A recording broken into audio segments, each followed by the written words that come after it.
top right. So he's on MSNBC, and I've got the sound clip queued up, and they're quizzing him, or maybe putting him on the hot seat, if you will, and asking him about Hillary and Donald, and kind of going back and forth. If this was a nationwide campaign, where would he be at? Now, remember, he's a former senator for Virginia and a Democrat.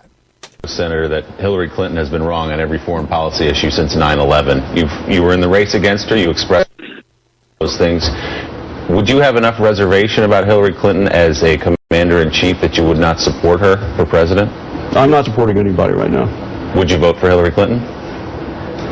No, I would not vote for Hillary Clinton. Boom! Would you vote for Donald Trump? I'm not sure yet. I don't know who I'm going to vote for. No. But not Hillary Clinton.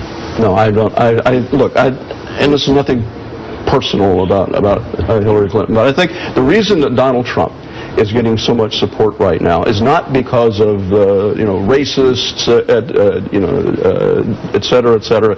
It's because people are seeing him. A certain group of people are seeing him as the only one who has the courage to step forward and say, we've got to clean out the stables of the American governmental system right now. We've got to make it work. And if you're voting for Donald Trump, you may get something very good or very bad. If you're voting for Hillary Clinton, you're going to be getting the same thing. Do you want the same thing? Boom. He said Trump is the only one to clean out the stables. Just to remind everybody, this guy that was just speaking ran against them. That he was in the debates on stage for the Democrat ticket for the President of the United States this year. Will you support Hillary Clinton? No. No, he said it twice. He said, well, not only did he say he's not sure if he would vote for Trump, which is amazing for a Democrat to say, but he pretty much made the case for him. I'm going to be honest with you, I did not hear that clip before. When you just played it right here, first time I heard that clip, I'm amazed and kind of patting myself on the back, throwing my shoulder out, patting myself on the back. He almost said the exact words I just said earlier in the show, which was that we need to shake up the governmental system right now. It's not about politics. It's about what we got currently in the American government's a mess.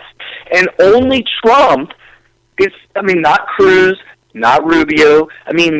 It's Donald Trump who is going to be able to do the things that I think are going to really make an impact on changing the crap we have right now. And what are we good at? Trump, he's good at those kind of problem-solving things in business, actually getting things done, putting the pieces in place to actually make the changes to improve. How many changes do you think it takes to improve a failing apartment complex to a succeeding complex? It takes actual action. And not just, now if you look at somebody like Cruz, what's Cruz really good at? He's a great debater. He wins debates all the time. He can talk and get people to believe that his points are right over his opposition every time. He's like undefeated in debates. Does that solve problems? You can make you can kind of like make the case that, well, you need to win the argument in order to convince the legislators to make a bill that will succeed in being voted on and become law. So you can make a kind of an argument there, but I have more faith that real changes for the better will happen with Trump as opposed to Cruz. But I like Cruz's ideology. It's just that will he be able to translate his beliefs, which is his conservative ideology, into the kind of changes we need to improve America? I'd say, I don't know. It doesn't seem like it's ever happened. No. And I've said this before. Cruz plays ball. He knows politics so well that there are unspoken rules and unspoken laws in politics of certain things you don't do and certain things you do. There's things that you must protect but by not going against them, and there's other things that you can go against. Now, I even play devil's advocate, but Cruz supporters will say, Well, he's always stood up for his conservative principles. Was Obama trade conservative as a principle? We mean Obama trade? Yeah, apparently he supported that. Oh, I don't know. I don't know the details of Obama trade. Him, Rubio, and Kasich all three supported Obama trade, which Trump calls. Before I blast him on that, I would like to hear why he supported him on that. Okay, Trump calls it a bad deal. I read the article and I commented on it. He voted for it by adding in stipulations, knowing that it made it impossible to pass. Right, oh, I see what you're saying. Right, knowing that it wouldn't pass. And I'm okay with that. It looks bad. No, but looking bad and being bad are two different things. And it sucks. It sucks in politics that in order to get things done that you want to get done, it has to be done through a backdoor way, and Cruz did a masterful job at that by adding in things that he knew. What was the one he added? Is he the one that added that in order for amnesty to happen, that the new immigrants that got legally allowed to stay here weren't allowed to vote or something like that. Like he added that, right, knowing that they would vote against it. And I mean, okay. I guess we're going to have to wait for that call back as we patiently await Carrie's call. While we're waiting for that call back, we'll go ahead. I understand where he's coming from. It's frustrating as a politician to work the political system like this, and then in a moment when it counts, meaning you're running for president, the media can come out and titled headlines, troll lines, saying, well, he supported it, without following up, well, he supported it, but because of, and that type of thing. So I understand where Kerry's come from, and I agree with him.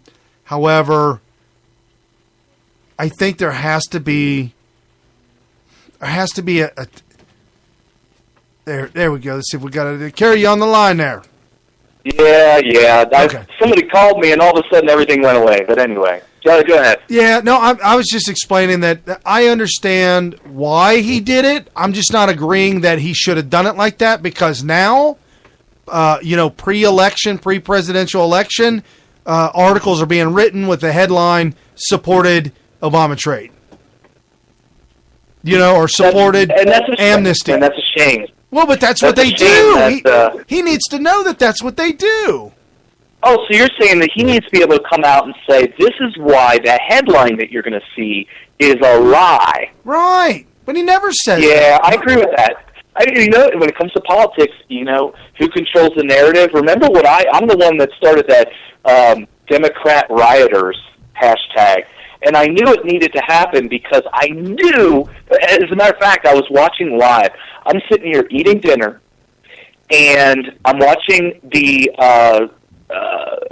footage from CNN from multiple angles, which I'll get to in a second, of the upcoming Trump speech that he was about to do in Chicago. And all of a sudden, a bunch of scuffles break out, and then all of a sudden it looks like a full-scale riot. And I'm watching this, and this was live. I'm literally watching this live. And I'm looking up, and I'm like, is this for real happening? Is this live? What the heck's going on here? And I knew instantly, especially when CNN had like 6 to 10 cameras, all these different angles, and then the narrative started coming out that, violence erupts at Trump rally because Trump supporters are violent. Look at all these violent Trump supporters. I knew that the narrative was going to be set to use this as some sort of a way to paint Trump supporters as violent. So I came out. I said, we got to take the lead on the narrative here.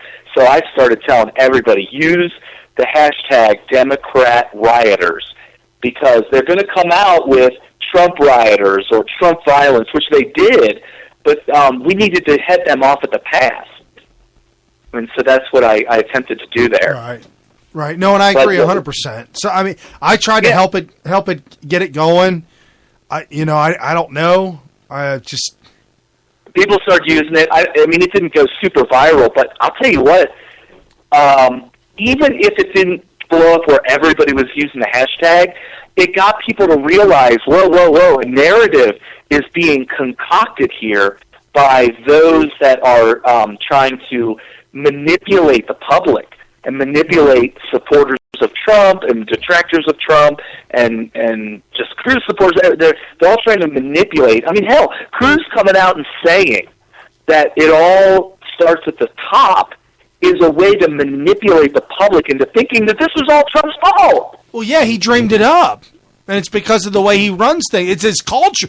It is the culture. He is calling, if you think for 1 second that you're going to vote for Trump or that you would vote for him over Hillary, or if he's the nominee, you would vote for Trump, he is now calling you the culture. You're part of the culture of violence. Yeah, you've bought into the violent rhetoric. Right, which is angry and evil. I mean, the only violence I see is coming from the left. Right, and you broke this news just a couple days ago, where CNN reported that Car Ferrari backs Cruz. Yeah. And you used the, at Carly Fiorina, lies, says at real Donald Trump is part of the system, backs Ted Cruz. What is that? Oh, what system? What is that? Capitalism? Hashtag Make America Great Again. Right. And the thing is there's this inexplicable narrative coming out of the Cruz campaign that Trump is part of the system. I actually read the phrase that he's part of the establishment. And how could anybody who's paying any attention read that and say, yeah, he is? What are you talking about? The establishment hates Trump. I don't think they hate anybody more than Trump. In fact, I'm not going to take credit for this. I will not take credit for this, but this is huge. You got to listen to this very carefully. I believe it came from Rush Limbaugh. If you don't listen to him, or you didn't listen to him this week, he said that the establishment would rather Hillary Clinton win over Trump because when you hear that, you're like, oh, come on. No. Really? No. Come on. But the reason is because those that are in the establishment are in positions such as senator, or they could be a representative in Congress, or they could even be a lower down person like a state representative or state governor. These people know that their seat is more safe under a Clinton administration than a Trump. It's all about personal power, conservation of their own personal power. And the reason why they're more safe, it's true, that is true, they are more safe, is because every single movement and every single person in this kind of position needs an enemy. It's very important. In fact, one of the reasons why America, as a capitalist society, was so strong and so great back in the 40s, 50s, 60s, and it starts to fall apart at the end of the 60s, is because of the Soviet Union was this great communist power that we could paint as the enemy, and everybody always knew what side they were on. Are you with the American capitalists, who are really a great country, or if you wanted to venture down that rabbit hole of being a communist, or even entertaining the idea of being a communist, you were faced with the possibility of being labeled a Russian or a Soviet or something, and so it kept people in line. So having an enemy definitely has its important purposes, but in the case of establishment Republicans, they need somebody like a Clinton or an Obama in office in order for them to maintain power in their own personal life, which would be like a congressman or whatever local thing that they're running. They could say, hey, vote for me because I'm running against the big bad guy in the office, Obama, or the big bad woman in office, Clinton. By putting Trump in there, now it's kind of like, what is it